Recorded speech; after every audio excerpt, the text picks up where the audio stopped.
या डिसेंबरचा हप्ता पण तुमच्या खात्यात पडल्याशिवाय राहणार नाही। लाडक्या बहीण योजनेला 1500 वरून 2100 रुपये आम्ही केले। अरे ते म्हणतात क्रांतीची मशाल, अरे घराघरात आग लावायची मशाल आहे, ती आग लावताय। 23 तारखेला गुलाल उधळायचा आहे ना। आता म्हणतात लाडकी बहीण योजना तुम्ही चालू केली, पैसे कुठून आले? आता तुम्ही जे केलंय 3000 रुपये देणार, तुम्ही का आभाळातून पाऊस पडणार? हा, अरे आम्ही तर पूर्ण व्यवस्था केली आहे। तो माझ्या लाडक्या बहिणींना 5 हप्ते आम्ही भरलेत, 5 हप्ते। ऑक्टोबर मध्ये नोव्हेंबरचा हप्ता भरला, याचं कारण ही काळी मांजरं आडवी आली असती, आचारसंहितेमध्ये बंद करा म्हणून आम्ही नोव्हेंबरचा पण हप्ता दिला। आता माझ्या लाडक्या बहिणींना मी सांगतो, तुम्हाला 20 तारखेला मतदान झाल्यावर या डिसेंबरचा हप्ता पण तुमच्या खात्यात पडल्याशिवाय राहणार नाही, तर आम्ही देणार। आणि या योजनेमध्ये आपण काही फेरफार केलाय। तिथे मला मुस्लिम महिला दिसत आहेत, त्यांना आपको भी मिले पैसे, आपको जिनको नहीं मिले हैं उनको भी मिलेंगे। इसमें हिंदू मुस्लिम सिख ईसाई कोई भेदभाव नहीं है, हर योजना सबके लिए लागू की हुई है।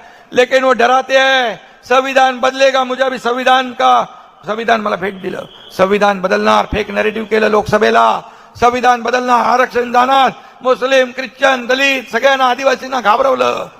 पण तुम्हाला धर्मापेक्षा विकास महत्वाचा आहे। तुमच्या एरियात चांगले रस्ते, हॉस्पिटल, दिवाबत्ती, गार्डन, तुमच्या मुलाबाळांचं शिक्षण झालं पाहिजे, हे तुम्ही बघा।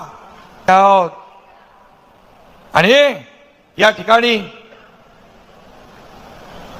आम्ही सांगितलं होतं, आमच्या लाडक्या बहिणींना आम्ही 1500 वर ठेवणार नाही, आम्ही ताकद वाढवा, तुम्ही आशीर्वाद द्याल ते पैसे वाढत जातील।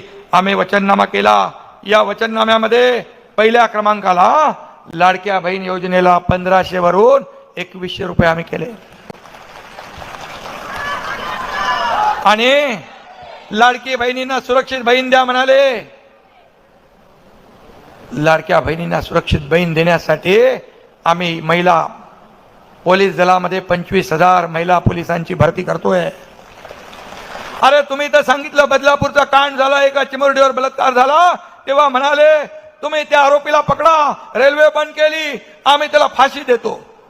त्याच्या बायकोने कंप्लेंट केली, हा माणूस हैवान आहे, हा माणूस नाही, हा हैवान आहे, आणि याला फाशी झाली पाहिजे असे स्वतः त्याच्या बायकोनी सांगितलं।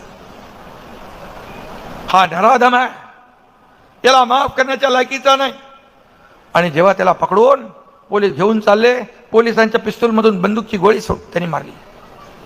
आणि पोलीस काय बघत बसतील? पोलिसांनी त्यांचं काम केलं, कार्यक्रम करून टाकला त्यांचा। आणि मग म्हणाले पोलिसांनी असं कसं केलं? अरे जर त्याला सोडला असता तर म्हणाले असते बंदुका काय शोसाठी ठेवल्यात, इकडून पण वाजव तिकडून पण वाजव। पण बदलापूरचं काम बरोबर झालं की नाही ते मला सांगा। आमच्या राज्यामध्ये मुली बाळींवर कोणी वाकड्या नजरेने पाहिल, अन्याय अत्याचार करेल, त्याला फाशीची शिक्षा झाली पाहिजे। आणि म्हणून आम्ही 25,000 पोलीस महिला भरती करतोय। शेतकऱ्यांना कर्जमाफ 12,000 चे 15,000 प्रत्येक मती बोंबलतात, काय केलं काय केलं? अरे काय नाही केलं ते विचारा। आज सुशिक्षित बेरोजगारना जे डिप्लोमा डिग्री आणि 12वी आहेत त्यांना 6,000 8,000 10,000 प्रशिक्षण भत्ता कधी मिळाला होता? कधी राज्याने बघितलं होतं? कधी सुशिक्षित बेरोजगारांनी पाहिलं होतं? त्यांना दिले। आता ते 10,000 रुपये आम्ही करणार, वर्षाला 10 लाख लोकांचं टार्गेट ठेवलं।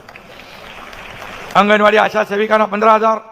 आणि तुमच्या वीज बिलात तुम्हाला येणारं वीज बिल याच्यामध्ये 30% सवलत देण्याचा निर्णय आपल्या सरकारने घेतला। आणि म्हणून हे सर्वसामान्यांचं सरकार, हे तर फक्त ट्रेलर आहे, पिक्चर अभी बाकी है।